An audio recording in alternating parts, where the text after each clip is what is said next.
being moved. We're going to educate the children in their states where they can get a proper education. The numbers are horrible the way it is, and we're going to make a move that's very big. I don't think it's even risky a little bit. I think it's going to be amazing. It should have been done years ago. They've been talking about doing it for many years, but nobody ever got it off. But we did. And there was great excitement and great acceptance of it by almost everybody, including a lot of Democrats, actually. I do want to say that I've decided that the SBA, the Small Business Administration, headed by Kelly Loeffler, who's a terrific person, will handle all of the student loan portfolio. We have a portfolio that's very large, lots of loans, tens of thousands of loans, pretty complicated deal. And that's coming out of the Department of Education immediately, and it's going to be headed up by Kelly Loeffler at SBA, and they're all set for it. They're waiting for it. It'll be serviced much better than it has in the past. It's been a mess. And also, Bobby Kennedy, the Health and Human Services, will be handling special needs and all of the nutrition programs and everything else. Rather complex, but that's going to be headed by and handled by Health and Human Services.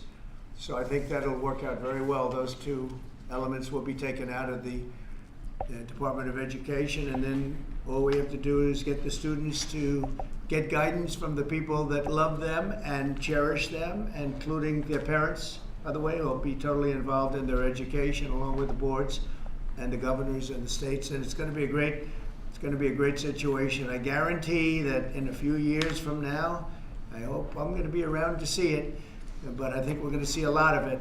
I think that you're going to have tremendous results. You're going to have results like Norway, Sweden, Denmark, a lot of the countries that do so well. I think you're going to have a lot of those results. If you look at Iowa and Indiana and Idaho, so many places that run so well, Florida, Texas, big ones, you're going to have great education, much better than it is now at half the cost. And we're not even doing it as a cost item, although you will save probably half, maybe more than that. And you're not going to be at the bottom of the list. You're going to be much higher. And maybe you'll be, I will guarantee some of the states will be at the top of the list. They'll be comparable or better than these number 1, 2, 3, 4, 5 countries, the countries that are in the top 5 positions. So that's, to me, it's very exciting, and it's been received very well. So I just wanted to tell you about the student loans and special needs. But we're here for a reason today that is very exciting, and I'm thrilled to announce that at my direction, the United States Air Force is moving forward with the world's first 6th generation fighter jet. Number 6, 6th generation. Nothing in the world comes even close to it. And it'll be known as the F-47. The generals picked a title, and it's a beautiful number, F-47.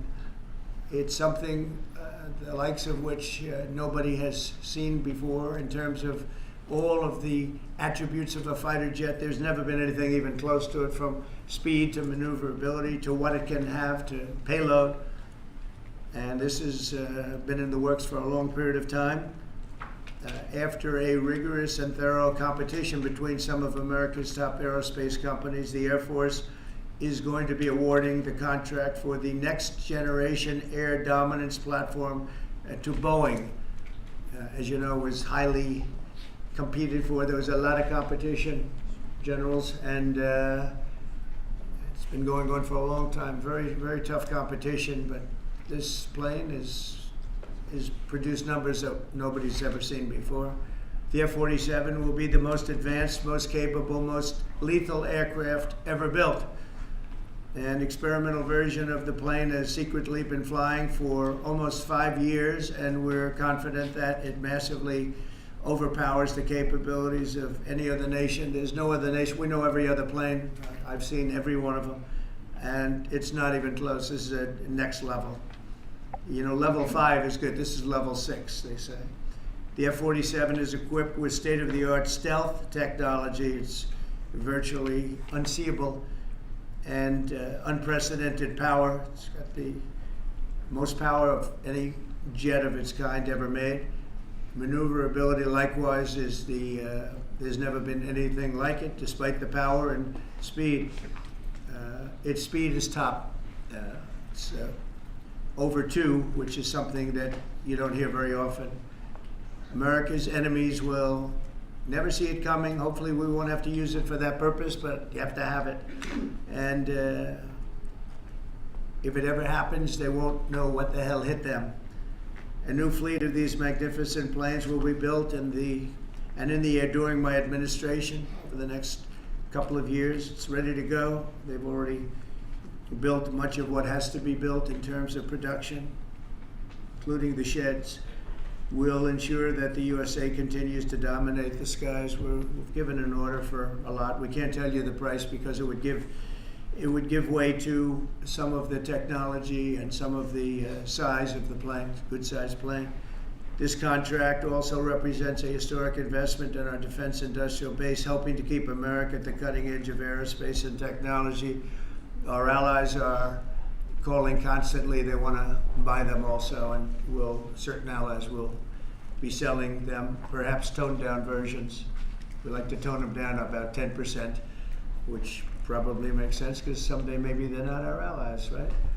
But I would like to ask Secretary Hegseth, who's doing a fantastic job. He's really been very inspiring in so many ways, and I must say that before he speaks, we have had record people wanting to join our military in the last 2.5 months, literally since this, I think probably since the election, November 5th, but especially since we came to office and since I announced Pete.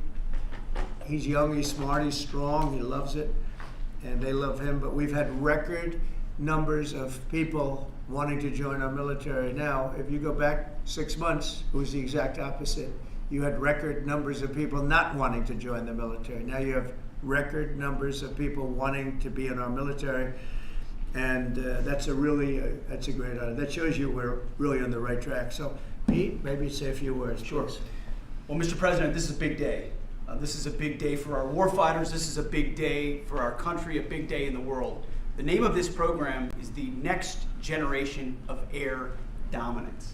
And Mr. President, because of your leadership, your clarity, America is going to have generations in the future of air dominance because of this 6th generation fighter. We've had the F-15, we had the F-16, the F-18, the F-22, the F-35.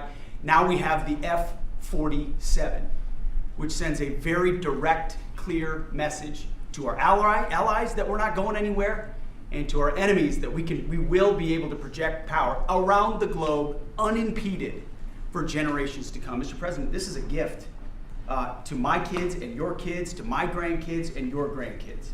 This is a historic investment in the American military, in the American industrial base, in American industry that will help revive the warrior ethos inside our military, which we're doing, rebuild our military, which the previous administration did not do, by the way, Mr. President. They paused this program and were prepared to potentially scrap it.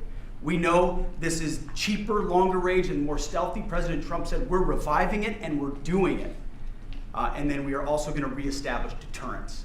Under the previous administration, we looked like fools. Not anymore. President Trump has reestablished American leadership. The F-47 is part of it. And Mr. President, thank you for having the courage to do it and leading the way for all our warfighters. Thank you very much, Pete. One of the things I will say, but the generals are going to speak in just a couple of seconds, but this plane flies with drones. It flies with many, many drones, as many as you want, and it's a technology that's new, but it doesn't fly by itself. It flies with many drones, as many as we want, and that's something that no other plane can do. So I'd like to introduce, if I might, Air Force Chief of Staff General David Alvin, and also General Dale White, two incredible people that I've known over the years, but I got to know them really well over the last few months. And would you say a few words, please, General? Thank you very much, Mr. President. Mr. President, Mr. Secretary, thank you so much for your unwavering commitment to our military. I will say this is a big day. This is a big day for our United States Air Force as well. You know, air dominance is not a birthright, but it's become synonymous with American air power. but air dominance needs to be earned every single day. And since the earliest days of aerial warfare, brave American airmen have jumped into their machines, taken to the air, and they've cleared the skies. And whether that be clearing the skies so we can rain down destruction on our enemies from above, or we can clear the path for the ground forces below. That's been our commitment to the fight, and that's really been our promise to America. And with this F-47 as the crown jewel in the next generation air dominance family of systems, we're going to be able to keep that promise well into the future. I also want to thank everyone from industry and with the government, our engineers, who have worked tirelessly on this program to bring it where we are right now today. This shows that American talent, American skill, and American determination are second to none, because this platform is second to none. So we believe that this provides more lethality, it provides more capability, more modernized capability in a way that is built to adapt. This, along with our collaborative combat aircraft the President talked about with drones, this is allowing us to look into the future and unlock the magic that is human-machine teaming. And as we do that, we're going to write the next generation of modern aerial warfare with this. This enables us to do this. The manner in which we put this program together puts more control in the hands of the government, so we can update and adapt at the speed of relevance, at the speed of technology, not at the speed of bureaucracy. This is more Air Force. This is more options for the President. We say as our mission in the United States Air Force is to fly, fight, and win air power anytime, anywhere. If you want to go anywhere, you have to have a platform that gets you anywhere. This provides the President options from the very one end, which is a quick response, and then we can get right back into fighting stance without having to deploy troops that are going to take maybe months and cost more lives. We can be back in fighting stance, and maybe we restore that deterrence. All the way to decisive victory as part of a joint force that is the most lethal and capable military ever known in history. That's what we provide now, and this allows us to provide it into the future. It's more deterrence, more capability. It's what peace through strength looks like into the future, Mr. President. And so we're very proud to do that. And all we can say is, on behalf of the United States Air Force, let's deliver. Thank you very much. Thank you, General. Would you like to say something? No, sir, I'll just double down what the chief said. He knows what to do. Generational He knows who the boss Yeah, is. that's exactly right. Air security is what it's all about, and this is what we'll deliver. That's great. Thank you very much. Great job. We've worked together long and hard on this, and this was a big secret. In fact, we don't show too much of the plane for that reason. See what we show? You see how beautiful that is, but that's just a very small part of it. Sure. I wasn't surprised. I was wondering how much are you going to show if they came in with that. You see a wheel in the front? That's about it. Any questions? Mr. President Trump, Peter? is 80,000 pages of documents is a lot to sift through. Yeah. Can you just tell us who killed Kennedy? Well, I was given the task of releasing that because many presidents have gone through it and they haven't released. And I said, release. We even released Social Security numbers. I didn't want anything deleted. They said, sir, what about Social Security? People long gone, but they're long gone, so I can't imagine. But I said, if you don't delete it, if you do delete it, we have people are going to say, why did you delete it? There's something in there. So we gave Social Security, we gave everything. And the rest is for you to look at, Peter. You're going to see whether or not you see anything. But we've given it. We're doing it with Dr. Martin Luther King, too. They're preparing all of that. They're going to release everything. And whoever else they want. I mean, we have nothing. We really have nothing to hide. We shouldn't have. When a lot of time goes by. But with the Kennedy files, in particular, they were going crazy on them. I don't think there's anything that's earth-shattering, but you'll have to make that determination. In those, it's 80,000. It's actually 88,000, and we have some additional things, as you know, come out today. And for that, you can go to the offices and you can see whatever you want to see. Everything is out there, totally open. The additional stuff is available later on today. You go over to the offices and you can have it immediately, and you'll make a determination. And on something else, these Tren de Aragua guys, because of your executive order, they are designated as foreign terrorists. Yeah.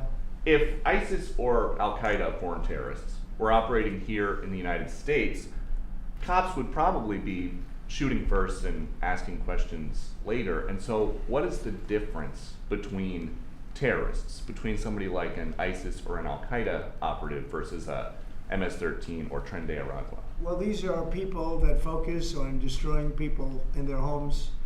They're not as international in that sense. They're a group of thugs. They come from Venezuela. They come from the prisons of Venezuela. They're very, very dangerous people, but they didn't look so dangerous when the guards took care of the situation from El Salvador. And I want to thank the president. He's a friend of mine. He's done a great job. But I just can't imagine that the Democrats are taking this issue where they want to have them back.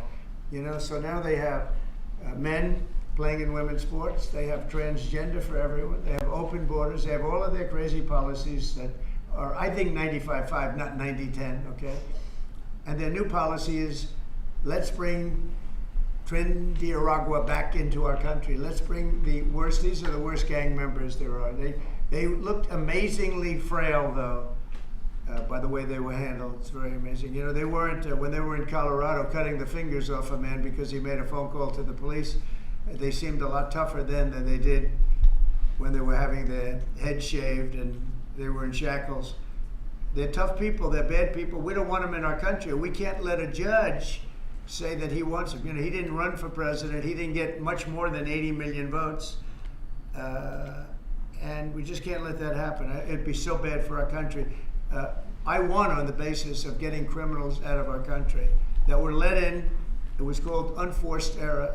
They were let in by Biden, incompetently let in, and let in by the millions, actually. 21 million people, I believe it's 21 million. And that's not even including the gotaways, but these are rough people. We want them out of our country. And I won the election based at least partly on that, and that's a big part, yeah? And I don't know if you saw this. Tim Walz is now saying about Trump supporters, and forgive me, I'm just reading a quote from Tim Walz, I think I could kick most of their ass. Oh boy, he'd be in trouble. Is there any way to know? Well, he's a loser, yeah, I mean, the guy's a loser. He lost an election. He played a part. You know, usually a vice president doesn't play a part, they say. I think Tim played a part. I think he was so bad that he hurt her. But she hurt herself, and Joe hurt them both. They didn't have a great group, but I would probably put him at the bottom of the group. Have you heard that Biden Mr. wants to get President. back involved for Mr. Democratic President. politicians, fundraising and campaigning against your policies? What do you think of that? I hope so. Mr. President, there are several families. Mr. President, there are families Who from you- some of the who you people. with? I'm with La Nación newspaper from Argentina. There are families from some of the people that were on those flights to El Salvador that claim that they're not criminals, they're not members of Tren de Aragua, of MS-13. What can you tell them, and what guarantees can you give them that everyone in those planes were actual criminals, terrorists, as you said?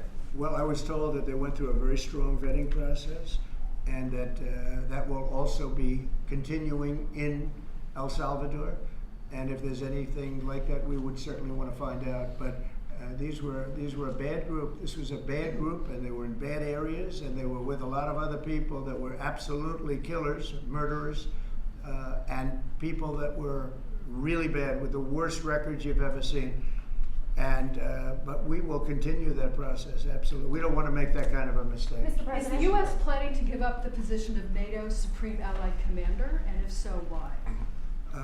NATO is something that I saved. NATO was gone until I came along. In fact, the previous Secretary General, very good man, both of them are good. The current man is fantastic. But both of them have said, if it wasn't for Trump, you wouldn't even have a NATO, because we were paying the cost of almost all of the countries. And now they're paying. I said, we're not going to do this. We're not going to continue. You hurt us on trade. You do bad things on trade. And then on top of it, we're supposed to pay for your military.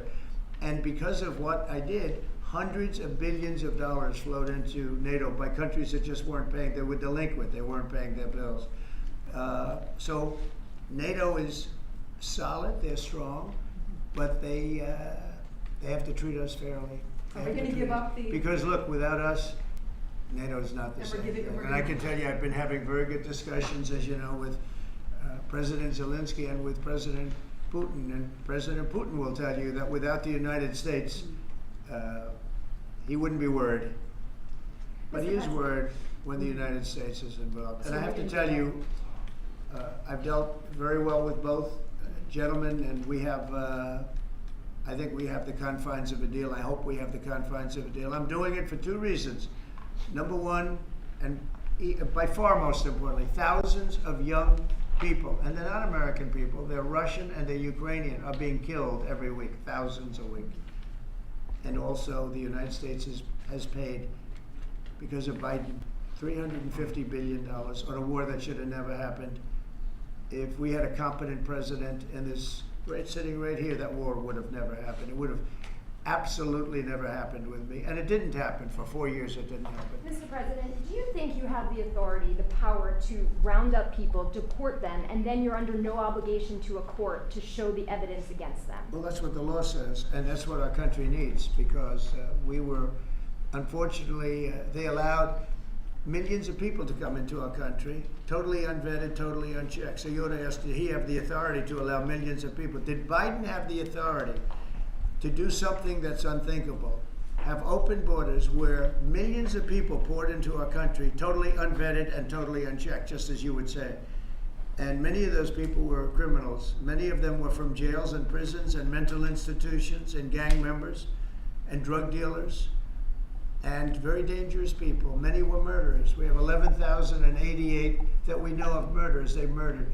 Of that number, at least half killed more than one person. They're in our country. They're in a location near you. Biden allowed that to happen to our country. And his people that really ran the country. And the person that operated the auto pen, I think we ought to find out who that was, because I guess that was the real president. So when you ask me if we have the authority, did Biden have the authority to allow millions of people to come into our country? Many of these people hardened criminals at the top of the line who have caused tremendous damage in our country. You see them in New York City fighting with our police. I mean, literally having fist fights in the street with our police. These are tough, hard criminals. Many of them came out of jails, and not just South America, from all over the world. They came out from Africa, from the Congo. They came out from Asia. Not just South America, but many from South America. These are hard, tough criminals, and we have to get them out. And a judge sitting behind a bench someplace got a nice appointment. You can't take that away from the people that are responsible. Now, in this case, Marco Rubio has a lot of big decisions to make, and he's a fantastic person, a great man. I think he'll be our best. I think he has a chance to be our best Secretary of State. He's been doing incredibly. He works so hard. He's gone to so many different countries already, and he's got the authority to get bad people out of our country. And you can't stop that with a judge sitting behind a bench that has no idea what goes on, who happens to be a radical left lunatic. Do you think the judiciary is You guys today are denying. You guys are denying this New York Times report that Elon Musk was going to be shown a 20 to 30 page presentation about a theoretical war plan against China. Why not just show it to Elon? Because I don't want to show it to anybody. You know, you're talking about a potential war with China. Now, I deal with these people all the time, and I'm dealing with Pete, I'm dealing with these gentlemen on numerous different airplane purchases, and I think they're all going to be great. But I don't want other people anybody seeing potential war with China.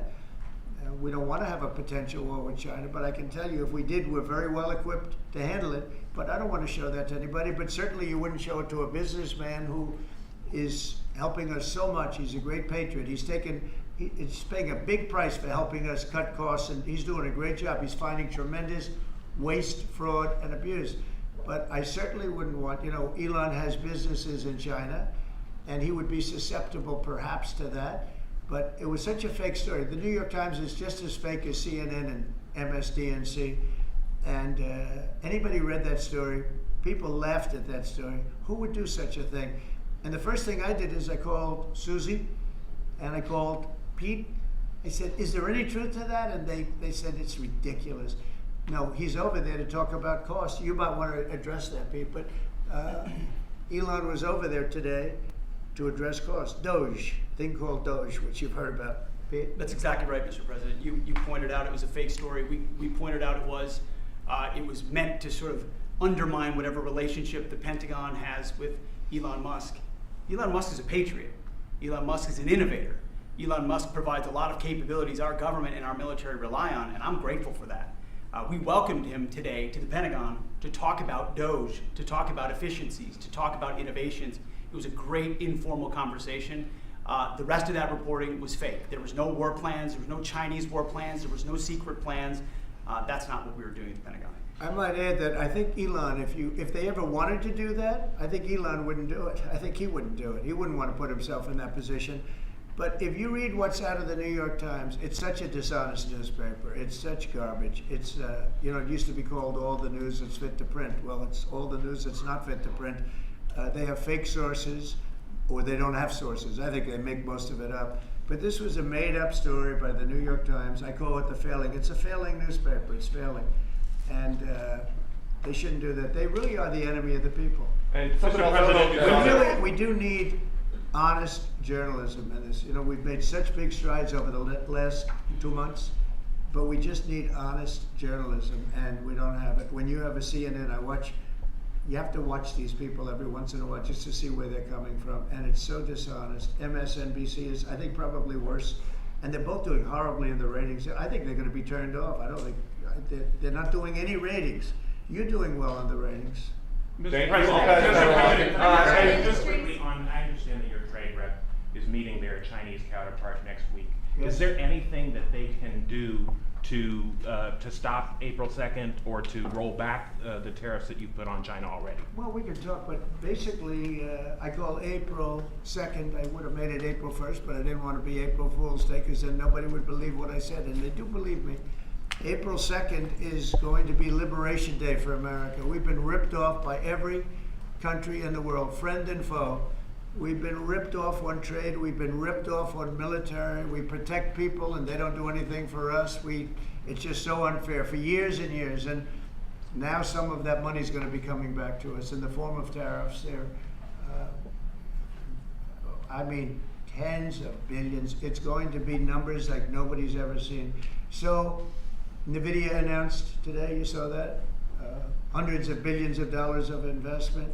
The biggest chip maker in the world announced hundreds of billions of dollars of investment. Hundreds of billions, not millions, but billions. They're all coming here. Apple just announced $500 billion worth. They're going to build plants here. They built their plants in China. They're going to build them here. And they're starting immediately. We have investment, the likes of which this country has never seen, already announced. And they all want to have news conferences. I don't have enough time to have that many news conferences, but I would say so far at least $4 trillion. $4 trillion is coming in. Car companies, very importantly, a lot of the car companies that were going to build in Mexico or Canada are now building here. Because I don't want cars from Canada. I don't want cars from Mexico. They want to do it, it's fine, but I want the car companies to build here, not... they were building in Mexico 3 plants, big plants, really big plants, and they were going to sell the cars right across the border. We wouldn't have the jobs, we wouldn't have the profits, we wouldn't get the taxes, we get nothing. All we get is unemployment and empty factories. Those days are over. So now those 3 places are going to build here, but many more than that. We have a big one.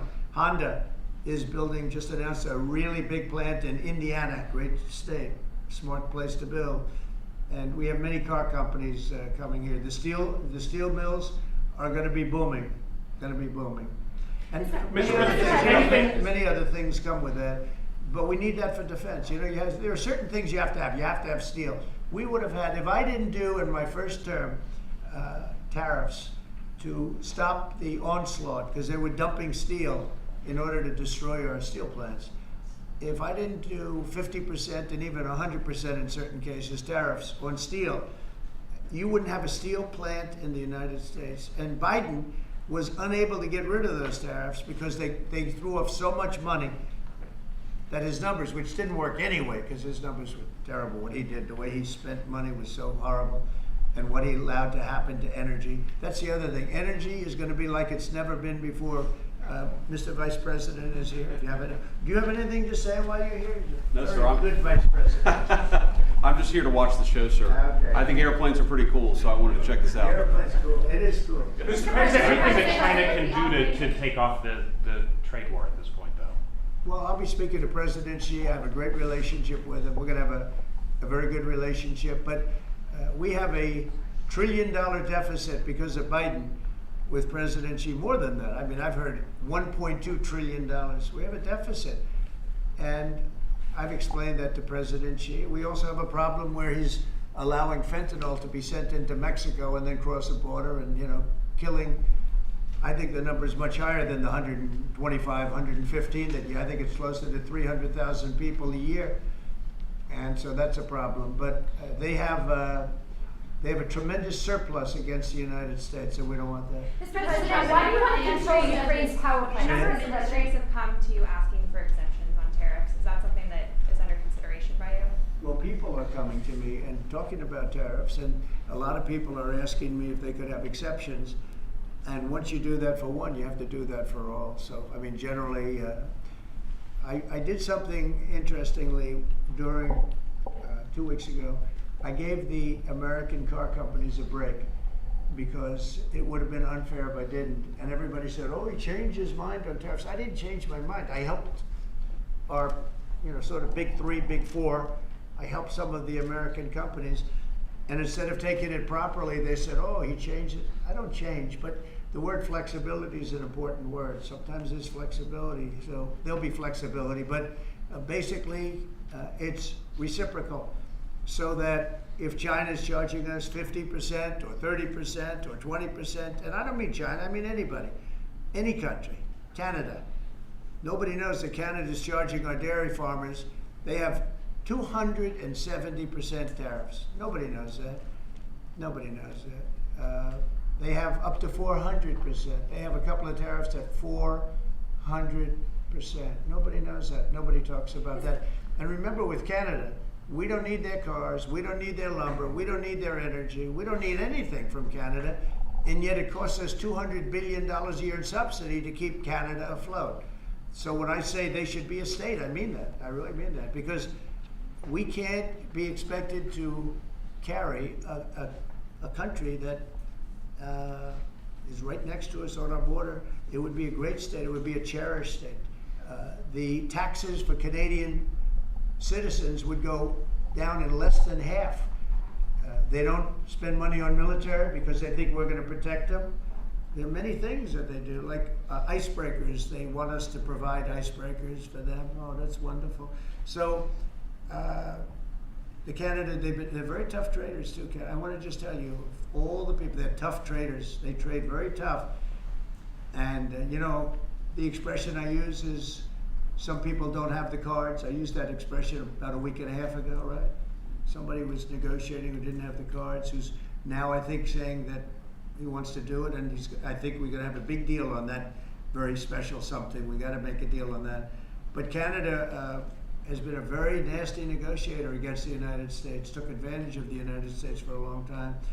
But nobody knows that they were getting 270% tariffs on dairy products. Follow up on Canada, and I don't think I've heard you say this in all of the talk about Canada becoming the 51st state. Are you concerned that if they became the 51st state, they would be a very, very blue state? Very, very big and very, very blue. No, there might be, but it would, you have that artificial line that goes, that straight artificial, that looked like it was drawn by a ruler. Somebody with I don't mean a ruler like a king, I mean like a ruler, this way. And it's just an artificial line that was drawn in the sand or in the ice. And can I tell you, Peter, just, you add that to this country, what a beautiful landmass, the most beautiful landmass anywhere in the world. And it was just cut off for whatever reason. It would be great. Now, is it liberal? Maybe, but a conservative until I got involved, because I don't care who wins up there. I frankly probably would do better with the liberal than the conservative, if you want to know the truth. But just a little while ago, before I got involved and totally changed the election, which I don't care about, probably it's to our advantage actually, but the conservative was leading against, I call him Governor Trudeau, the conservative was leading by 35 points. So, so I don't know about that. I think Canada is a place like a lot of other places. If you have a good candidate, the candidate's going to win. And I don't know if you've seen this, but the two astronauts that you just helped save from space, They didn't get any overtime pay Yeah. for all that extra time. They got $5 a day per diem.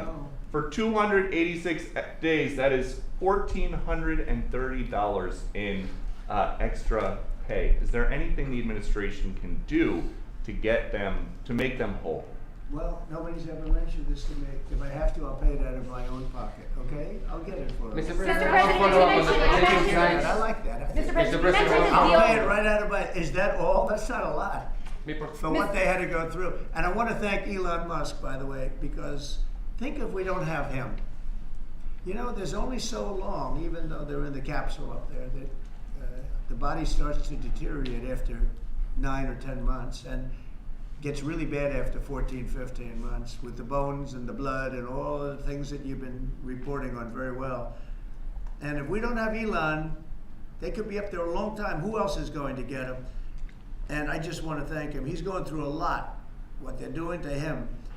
And these people are going to be caught, and they're going to be caught, and they're going to be prosecuted.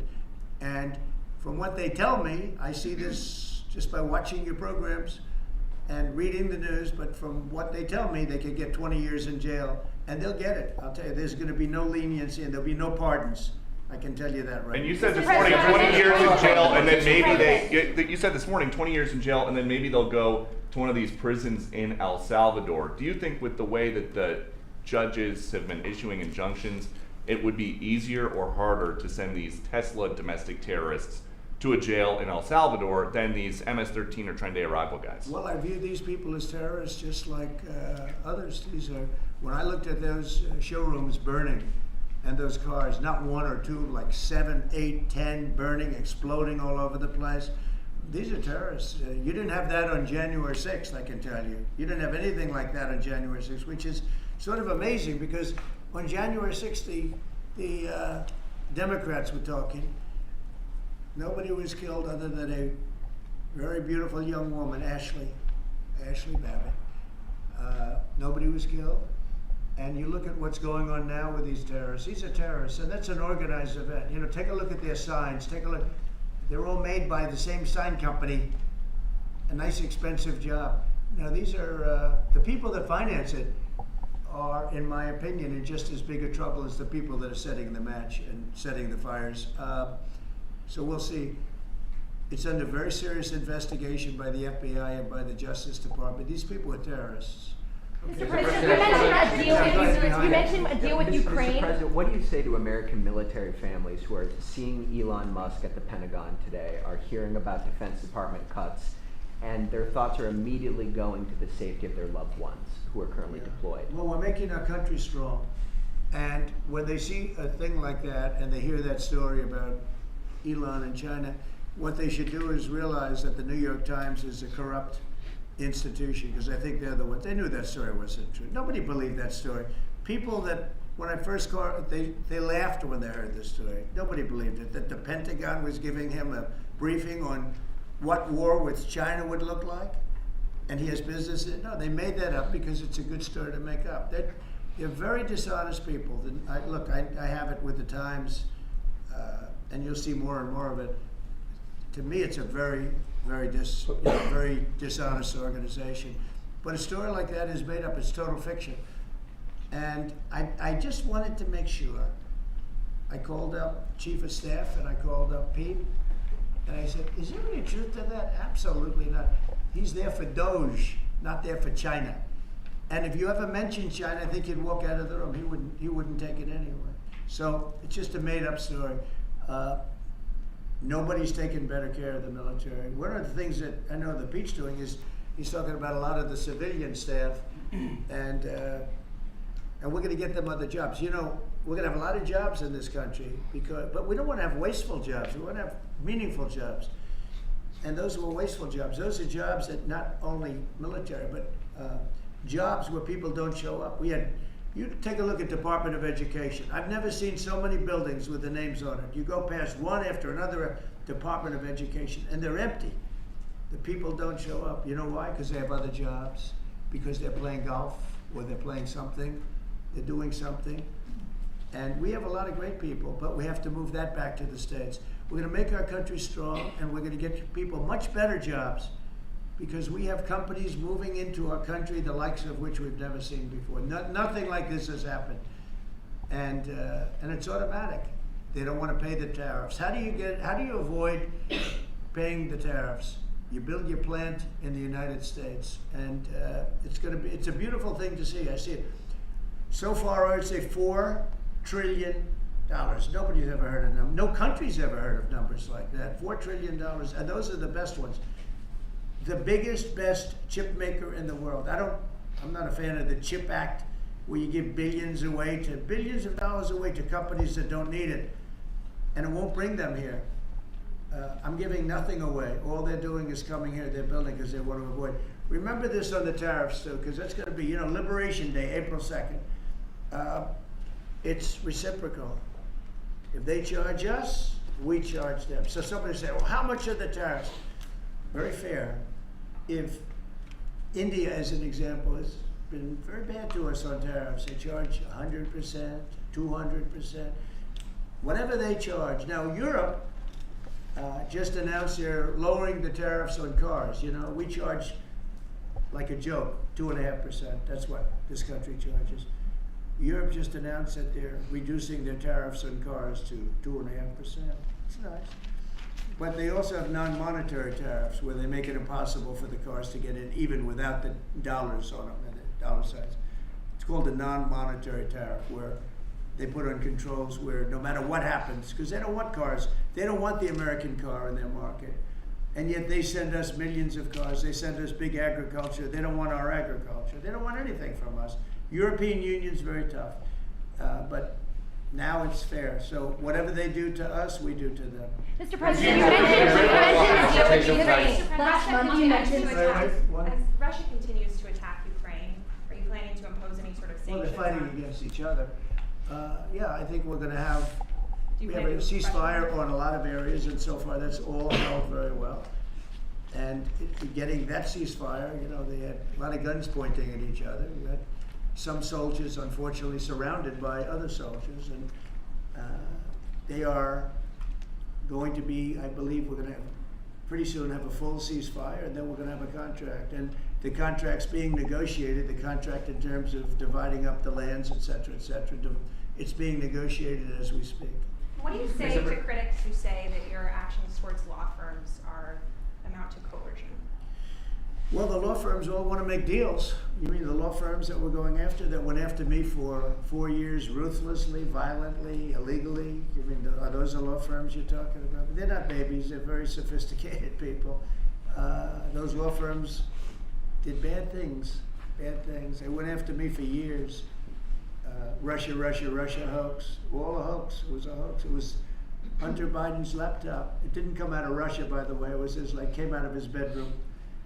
It was all a hoax, developed by Democrats. Hillary, I don't think Biden did, because I don't think Biden knows what the hell he's doing, frankly, based on everything I see. I've seen things since being here that are so sad. What he's done to this country, what he and they did to this country, those people that surrounded him, who, by the way, are radical left but smart. He's not smart. He was never smart. But these are radical left, smart people. They totally controlled him. He did whatever they told him to do.